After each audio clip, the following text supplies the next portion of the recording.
October 2015. This will come as a surprise to a lot of people, but in some cases it's possible to detect bias in a selection process without knowing anything about the applicant pool. Which is exciting because, among other things, it means third parties can use this technique to detect bias whether those doing the selecting want them to or not. You can use this technique whenever you have at least a random sample of the applicants that were selected, their subsequent performance is measured, and the groups of applicants you're comparing have roughly equal distribution of ability. How does it work? Think about what it means to be biased. What it means for a selection process to be biased against applicants of type X is that it's harder for them to make it through, which means applicants of type X have to be better to get selected than applicants not of type X.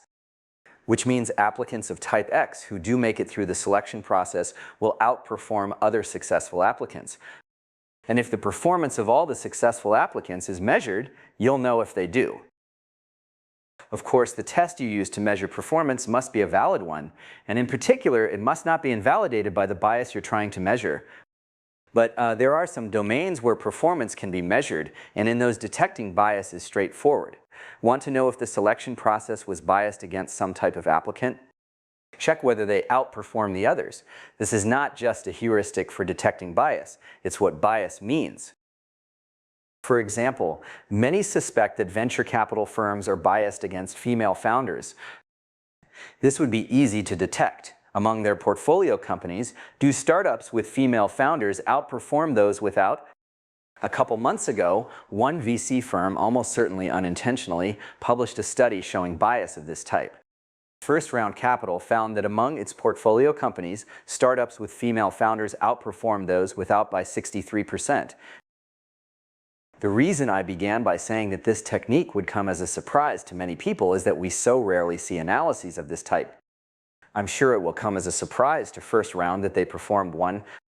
I doubt anyone there realized that by limiting their sample to their own portfolio, they were producing a study not of startup trends, but of their own biases when selecting companies. I predict we'll see this technique used more in the future. The information needed to conduct such studies is increasingly available. Data about who applies for things is usually closely guarded by the organizations selecting them, but nowadays, data about who gets selected is often publicly available to anyone who takes the trouble to aggregate it. Footnote: this technique wouldn't work if the selection process looked for different things from different types of applicants. For example, if an employer hired men based on their ability but women based on their appearance.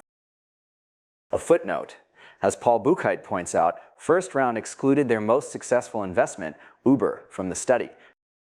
And while it makes sense to exclude outliers from some types of studies, studies of returns from startup investing, which is all about hitting outliers, are not one of them.